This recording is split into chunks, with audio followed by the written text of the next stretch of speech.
one person who did most of the, what do you call this, putting everything together, talking to these people, who would it be? Wala eh, kanya-kanya ano yan. Parang, that's me. And then, Okay. each of them just meets with their department. Okay, and it's mostly flat. Wala namang, there's no one that you don't know or no one you rarely talk to. Yeah. And then, I rarely talk to the most siguro yung mga editors. okay. So if you had to like name your strength in that department, in communication, what would it be as a team, as a company? What's the strength?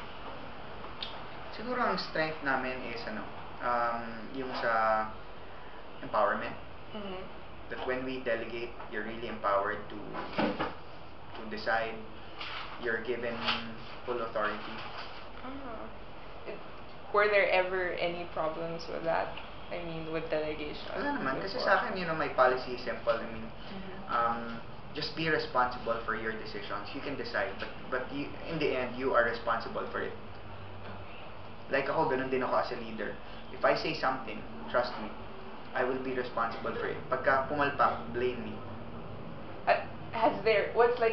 What are the most common problems that you have in that area, in communicating with everyone? Meron bang sablay na parang, well, nagkaroon ng mga glitches. Like, for example,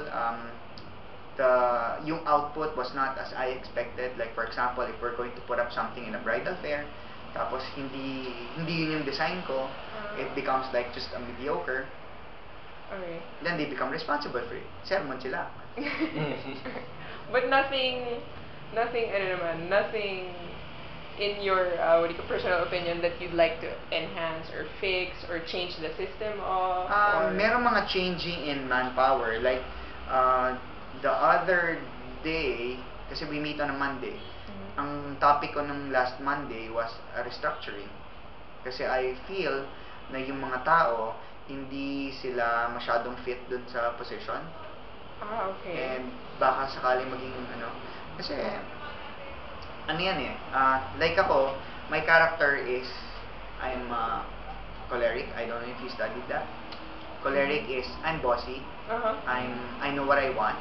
And ang pinaka-importante sa akin is yung output. Some people fall into other characteristics. Diba? Yung nila, like, we have sanguines. Yung mga sanguines, yung happy people, pero kalat-kalat sila, hindi sila organized. And then you have the melancholic, which is yung perfectly organized, magaling sila sa mga details. And then you have the followers, which is the flame. And they're not meant to lead. So sometimes, sila yung napupunta sa leadership. And so you gotta change it. And the changing does it happen informally? Like, do you say? Yes, I say it formally. Like, diretso man talaga. I think you'd be better off in another And the important thing is you be honest and say it out of love, and you remind them that it's all for the company. You're not doing it because you personally hate them, because wala naman talagang inferior na character. Okay. There's just wrong positions. Has that what do you call it? How do you know how they feel about it? Like, do you have like feedback mechanisms about this, or is it just like parang what you hear, what you feel? I've been leading for God knows, probably over 20 years, and I've learned to be immune dun sa about what other people think. Okay. If you're a leader, you have to be strong about yung mga convictions mo. Na if you think this is right, it might not be the popular decision, but you're going to go ahead with it anyway. So in that sense, the the turnover, it's not high naman. Like, may mga departments na talagang I scrap it off, talagang totally, from 10 people to 0, and then hire fresh new 10 people. I just did that last December. But not how often?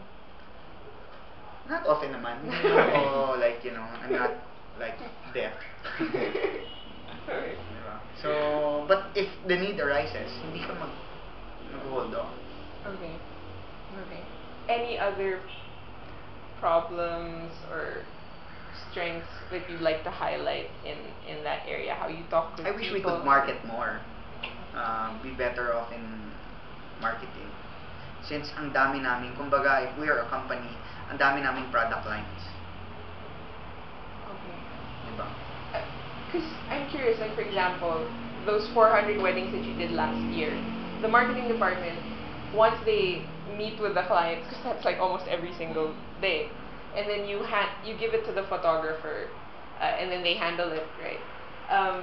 The bond with the photographer, since they're not here every single day, it's okay, it's maintained, it's because you train them, and the training continues until they graduate. I think malaking bagay talaga yung Bible studies, because through the Bible studies, they embody the vision. So, and once you get hold of that vision, I think yun yung pinaka-importante. Like, for example, ikaw, if eventually you guys graduate and you guys work, and then you work in a company and you enjoy the position itself, but you don't believe in the vision of the company, then there's going to be a problem. A lot of people, when they join a company, they just think of, ano bang position ko dyan? Okay, sige, I'm the marketing manager, I'm a brand, ano. But, what if hindi mo gusto yung vision niya? So dito, doon pa lang sa apprenticeship program namin, people get sifted doon sa sino ba yung in line with our vision. And our vision, you can't just find it in any company. So yun yung thing. So I guess, so even if hindi kami magkita-kita, we trust each other. Because lahat kami, we know that we are all accountable to God. Hindi sila lahat na nagdududa na, oh, baka naman si John is just making off money sa atin. Diba? Kasi they trust me. So how's the regular like environment? Do you guys go out also to build team building? Yeah, we have a lot. Dito, even if we're probably the only photography company that has so much events. Like every quarter we have gospel jam, which is we get a band that plays gospel music and then we party. And then twice a year we have yung Before I Do, which is parang it's giving back to the couples kasi we feel bad whenever we hear na yung couples namin nag-break up na sila after shooting their wedding after a few years. So yung Before I Do, we invite couples and then we teach them yung how God designed marriages to be. So we do that every April and November. Tapos we have suppliers night, wherein we also invite the suppliers and then we just hang out and eat. Tapos we have movie nights once a year, which is we do a movie screening of movies na ano siya, mga touching movies like yung Courageous, Fireproof, Facing the Giants, mga ganyan. What else do we have? And then we have the PDP wherein, kasi ang dami mga tao, since we only get 12 people per year para do sa apprenticeship program, a lot of people have been asking, oh sige, so what do we do if we want to be trained under you? So we have yung PDP. Yung PDP, Purpose-Driven Photographer. We do that every 8 weeks. So, once every 2 months. Yon, they attend our class every Saturday for 7 Saturdays. And we teach them about photography, but we also teach them about the Bible. Oh, but pero they pay for that. Okay. It's not under the apprenticeship thing. No, they pay for it. Yung apprenticeship, it's free. But ang payback nun is you get stuck with us for 2 years. What do you mean? Like for... you sign, parang di ba pag artist ka, you sign a contract.